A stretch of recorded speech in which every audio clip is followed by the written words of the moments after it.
Hare Krishna. ISKCON's contribution to India is the topic we are discussing based on the acronym INDIA.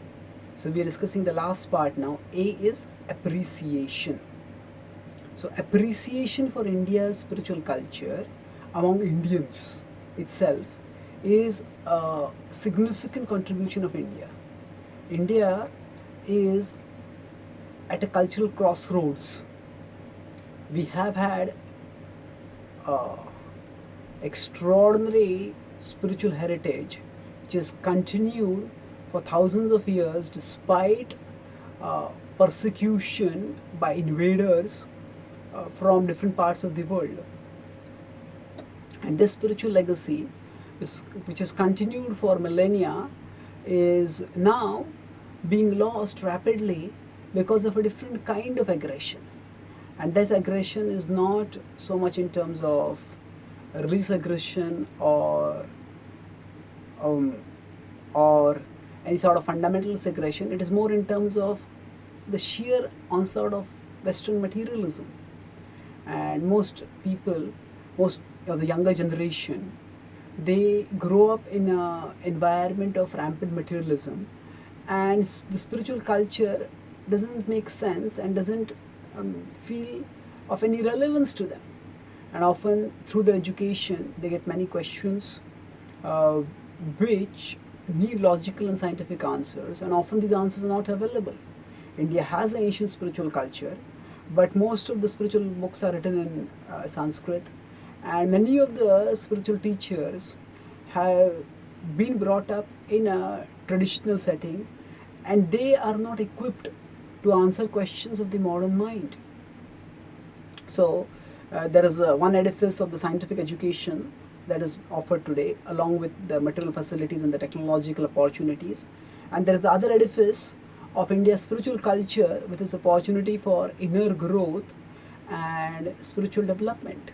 Now, these two are both significant edifices, important edifices for the human society today, and a bridge has to be brought about among them. And bringing about that kind of bridge is one of ISKCON's most significant contributions for India. So ISKCON has many well-educated spiritual teachers who have got education often from the best institutes in India, IITs, IIMs, and other such top colleges, and yet they have been inspired by the spiritual wisdom of India, and not only are they living it, but they are also teaching it. And when they present the spiritual wisdom, they can present it in a way that is intelligible and available, relishable for people with the modern mindset, modern or even the postmodern mindset. So ISKCON offers courses and presents the spiritual message of India in a systematic, logical way, and brings about union, sort of synthesis between the spiritual culture of India, the spiritual foundation of India, and the scientific temper which the younger generation is imbibed.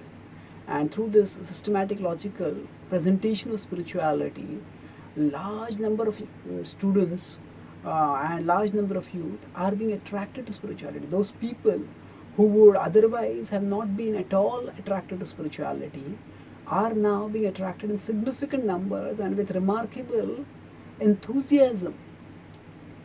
ISKCON conducts youth festivals at many of its important temples, and in these temples in Mumbai and other places, sometimes for the youth festival thousands of students are there. On a regular basis, several hundred students are there, and they are not just there for the youth festivals. Many of them also practice spirituality on a regular basis.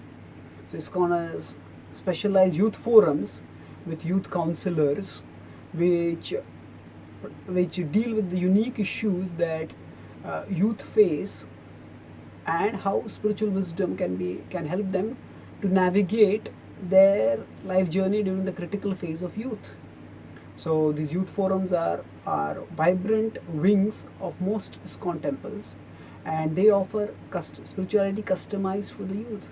And in this way, India's spiritual heritage, which has been passed down from generation to generation, but which would otherwise remain lost because of incomprehensibility, because of the younger generation not understanding its relevance. That is being preserved and is being cherished by the younger generation. ISKCON also has specialized youth centers close to many of the eminent educational institutions, and these are the places where India's future leaders reside. And if these future leaders of India get proper exposure to India's spiritual glory, then they can eventually grow up and contribute to ISKCON in India's growth in a holistic way, not just materially, not just becoming noteworthy engineers and managers and other social leaders, but also becoming spiritual exemplars and spiritual leaders. So the spiritual centers, the youth centers close to the close to the colleges, offer courses for young students and young minds to understand spirituality and to apply it in their own lives. And this is also a widely accepted, respected, and appreciated program of ISKCON in sharing its spiritual wisdom with the younger generation.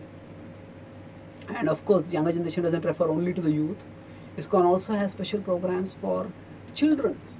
Most popular programs is the summer retreat camps, where children who normally don't get much awareness or experience of their spiritual culture in their schools, they come to the temples or they go to some retreat centers, and there are camps where they learn through demonstrations, through craft, through art, about the spiritual classics like the Ramayana, the Mahabharata, and the underlying spiritual values.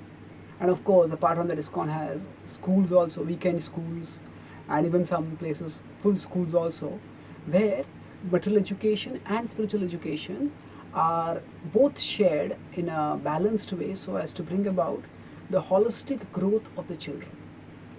So through this also, the timeless culture of India is being preserved and cherished, so that it will go on generation after generation for a long time to come.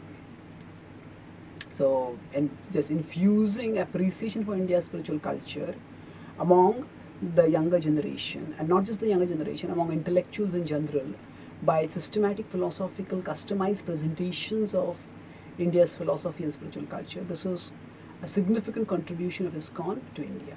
Thank you. Hare Krishna.